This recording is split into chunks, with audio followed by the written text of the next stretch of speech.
them Why on a better can't the path. French name their cars like normal people? What kind of name is Triber and Kiger and Duster? What's going on? Which names seem normal to you? Celerio. I don't think come and say espresso. Espresso is the most pick-me-up car I have ever seen. Because that's Yeah, no, when I one. book a Uber, that's what shows up most of the time. It is a total pick-me-up car. I mean, for all my social interaction with human beings over the last 50 years, I have been picked up the most often by the Uber guy, mostly in an espresso. Because I look at any brand's names. So you know what my favorite pickup line is? 7709 mera OTP hai. Then I get picked up.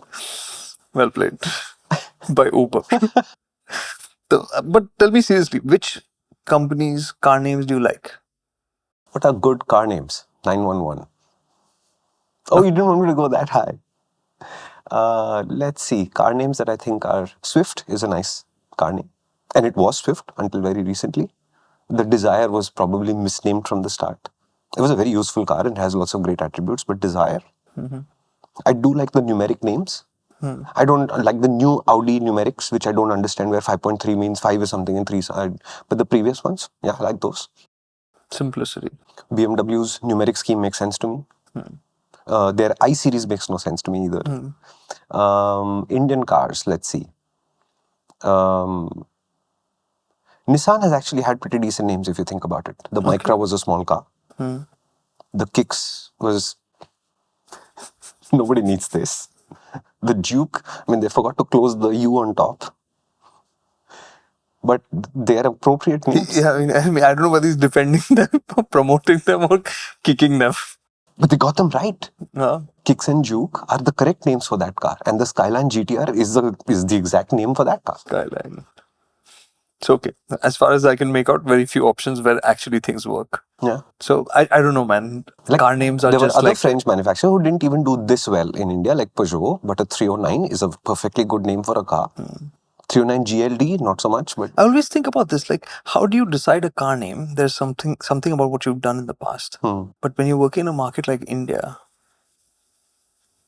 it has to sound different in some way. And aspirational in some way, at least. Aspirational, but at the same time, it should be easy to pronounce. Yes. So people kind of can remember it. Correct. And yeah, it's complicated for sure. It's not easy, right? Like, and then you have to 100%. think about, does it mean something wrong in some other language and stuff like that? Yeah. There's a lot of complication in Yeah, that. 100%. So I don't know. So for me, always names are like, okay, fine, as long as... And okay, in this, another example in this where I just stopped thinking about names was like the Creta. When it came out, how many jokes we made and said, what a nonsense name.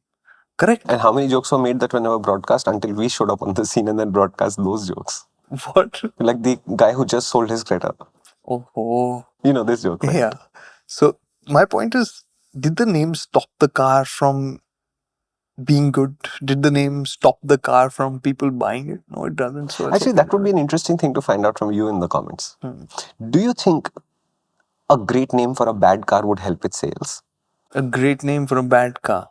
Or conversely, a good car with a terrible name, would it slow the sales down? Go for it, people. Like, there are examples, right? Like, for example, you've always said that the Alcazar was called the Creta 7-seater. Creta Plus, Creta Pro, whatever. Yeah. It would just sell more because it's hinging on a name that is valid for that car and comes from a good place. Right? So the Alcazar name is a hindrance for that car. Yeah. Because Hyundai tried to separate that or whatever. Maybe it's worth exploring. Cool. Anything in bikes like this that strikes you? Bikes generally have descriptive names. Like, it's the CV125 all over the earth, but in here it has to be the Hornet. So we do like names quite a bit. Yamaha may be the exception, where their motorcycles typically have such long established global number series that they just don't name their bikes anymore. They're also alphanumeric. So they've always, so the R series is sports bikes, and then you have the 3, the 6, the 7, the 9, and used to be the 1, and sorted. Honda does it only for their Fireblade, where it has a Fireblade name, but the 600RR never had a name, the 400s never had a name. I always liked the alphanumerics because it immediately told you where it fit. Yeah, in I Honda's like the idea of in that. Honda's case, you took the Fireblade, which was the CB R1000 RR, and then you said this is not hardcore enough, so you built the hardcore, so SP, then more hardcore SP2. Then say, oh God, we have one more, even more hardcore, RR-R. Yeah. This has more R's. This has to be the Yeah, racingest. and you know, when the Japanese use the R, then I'm on the back foot, right? Because I remember traveling with a gentleman called Glenn Ribello to Japan. Okay. They had so much trouble with his name. Oh my God.